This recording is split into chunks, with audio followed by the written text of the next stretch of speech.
दोस्तों, मेरा नाम अजय है और आज से हम शुरू कर रहे हैं एक ऐसी सीरीज़ जिसमें हम एनाबॉलिक स्टीरॉयड्स के बारे में समझेंगे कि होते क्या हैं, कितने प्रकार के होते हैं और कैसे काम करते हैं।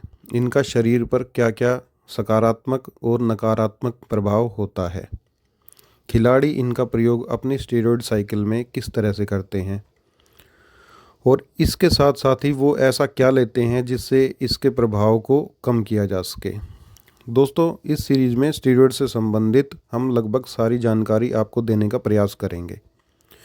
दोस्तों, मेरा आपसे अनुरोध ये भी है कि इन वीडियोस को देखकर आप स्टीरॉयड लेना स्टार्ट मत कर देना, क्योंकि ये सिर्फ एजुकेशन पर्पस के लिए है। दोस्तों, हम आज का वीडियो शुरू करते हैं, जो कि है स्टीरॉयड के इंट्रोडक्शन के बारे में। दोस्तों, एनाबॉलिक स्टीरॉयड्स दवाओं की एक ऐसी क्लास या वर्ग है जो कि टेस्टोस्टेरोन हार्मोन का कृत्रिम या कहें मानव निर्मित रूप होता है। इसकी संरचना और कार्य बिल्कुल प्राकृतिक टेस्टोस्टेरोन से मिलते जुलते होते हैं। पूरी तरह से अगर हमें समझना है कि एनाबॉलिक स्टीरॉयड काम कैसे करते हैं, तो हमको सबसे पहले टेस्टोस्टेरोन के मेन बेसिक फंक्शन को समझना पड़ेगा। दोस्तों, टेस्टोस्टेरोन एक पुरुष हार्मोन है और ये हार्मोन मेल बॉडी के जो टेस्टिकल्स होते हैं उनमें मौजूद लेडिक सेल्स होते हैं, उनके द्वारा बनाया जाता है।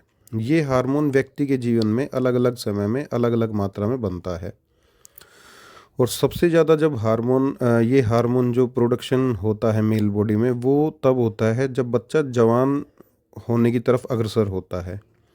उस समय टेस्टोस्टेरोन का जो प्रोडक्शन है वो शरीर में काफ़ी बढ़ जाता है, जिससे पुरुषों के शरीर में काफ़ी इम्पोर्टेंट चेंजेस होते हैं, जैसे आवाज़ का भारी होना, जैसे शरीर और चेहरे पर बालों का बढ़ना, जो हमारी तेल की ग्रंथियां हैं उनमें से तेल का सिक्रेट होना, जिसकी वजह से मुहासे वगैरह हम अक्सर देखते हैं बच्चों को, यंग बच्चों को।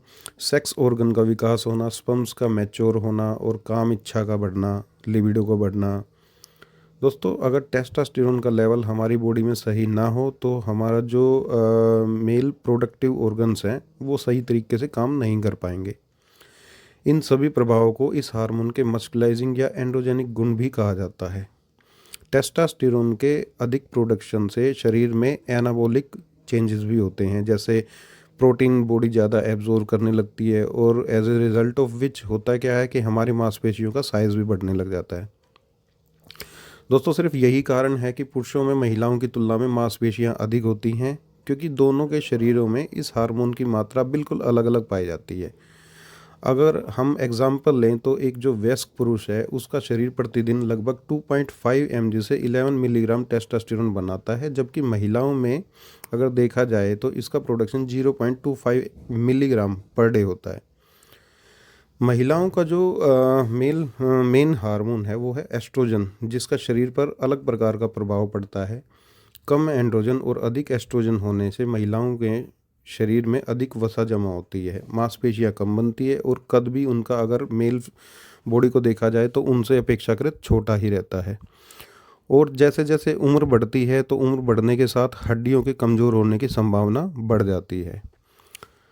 जिस तरह से टेस्टोस्टेरोन शरीर में ये बदलाव पैदा करता है वो थोड़ा सा कॉम्प्लेक्स है। जब टेस्टोस्टेरोन के जो मॉलिक्यूल्स हैं वो शरीर में जब रक्त में जाते हैं तो वो शरीर की विभिन्न कोशिकाओं के साथ प्रतिक्रिया करते हैं। इनमें शामिल है मांसपेशियों की कोशिकाएं, त्वचा, सिर की त्वचा, किडनी, हड्डियां और जो हमारा सेंट्रल नर्वस सिस्टम है वो, और साथ में प्रोस्टेट। टेस्टोस्टेरोन केवल उन्हीं कोशिकाओं के साथ इंटरेक्शन करते हैं जिनमें सही हार्मोन रिसेप्टर्स मौजूद होते हैं, विशेष रूप से एंड्रोजन रिसेप्टर्स। इसकी तुलना ताले और चाबी से की जा सकती है, जिसमें हर रिसेप्टर एक ताला है।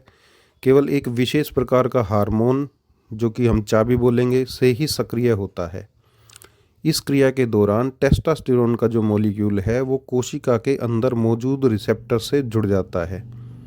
यह जगह साइटोसोल में होती है, कोशिका झिल्ली की सतह पर नहीं होती। इससे एक नया रिसेप्टर कॉम्प्लेक्स बनता है। यह रिसेप्टर कॉम्प्लेक्स फिर कोशिका के न्यूक्लियस की ओर जाता है, जहां वह कोशिका के डीएनए के साथ एक विशेष भाग से जुड़ जाता है, जिसे हम बोलेंगे हार्मोन रिस्पॉन्स एलिमेंट।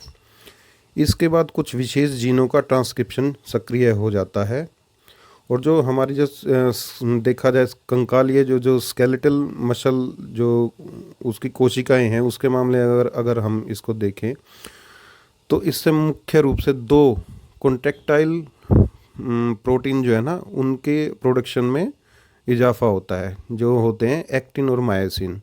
और जिससे क्या होता है, जिससे हमारी मांसपेशियों की वृद्धि होने लग जाती है। इसके अलावा एंड्रोजन के प्रभाव से मांसपेशियां जो हमारी हैं वो उनमें कार्बोहाइड्रेट का स्टोरेज भी बढ़ जाता है। जब यह प्रक्रिया पूरी हो जाती है तो ये रिसेप्टर्स और हार्मोन अलग अलग हो जाते हैं और वो एक दूसरे से अलग होकर फिर से साइटोसोल में वापस आ जाते हैं और टेस्टोस्टेरोन का अणु फिर से खून में वापस चला जाता है और अन्य कोशिकाओं के साथ फिर से इंटरेक्शन करता है।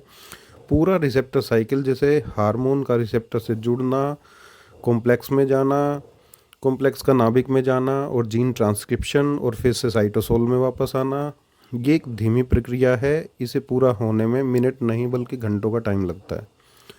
उदाहरण के लिए अगर हम नेंड्रोलोन को लें तो इसका एक इंजेक्शन, नेंड्रोलोन पे जो अध्ययन हुआ है उसमें पाया गया है कि सक्रिय होने के बाद जो फ्री एंड्रोजन रिसेप्टरों को फिर से साइटोसोल में लौटने में लगभग 4 से 6 घंटे का समय लगता है।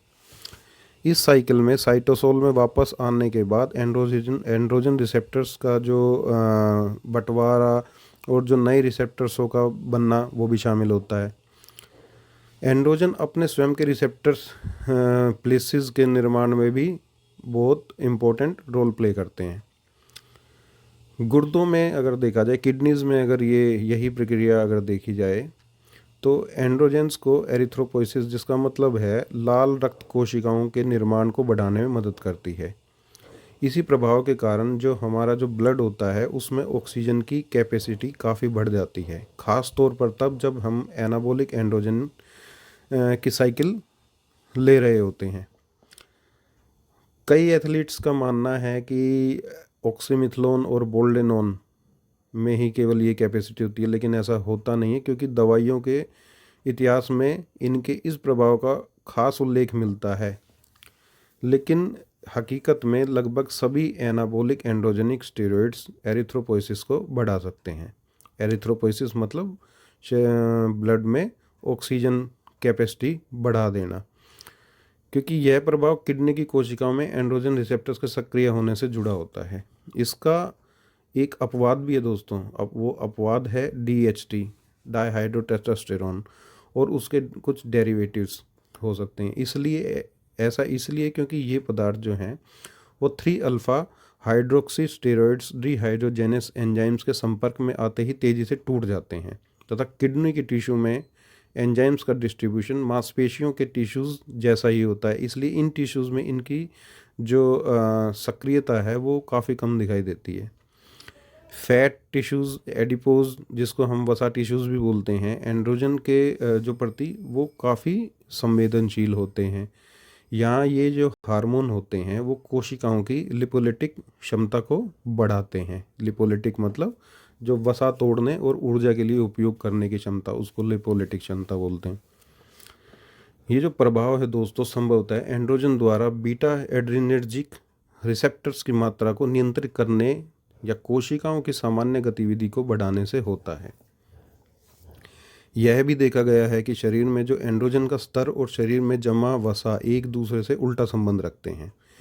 जब एंड्रोजन हार्मोन का स्तर कम हो जाता है तब शरीर में वसा जमा होने लग जाती है, और जब एंड्रोजन का स्तर गिरने लग जाता है तब शरीर की चर्बी तेज़ी से कम मतलब जब एंड्रोजन का स्तर बढ़ता है तब शरीर में चर्बी तेज़ी से कम हो सकती है।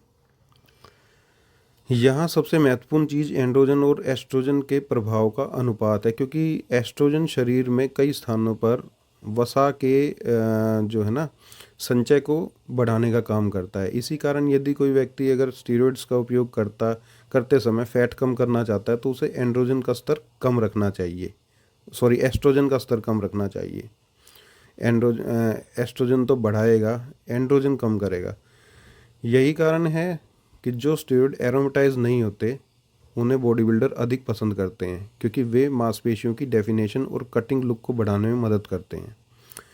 इसके विपरीत जो एरोमेटाइज होने वाले स्टेरॉइड्स हैं वो आमतौर पर बल्किंग के दौरान उपयोग किए जाते हैं, क्योंकि वे शरीर में वसा जमा होने की प्रवृत्ति को बढ़ाते हैं।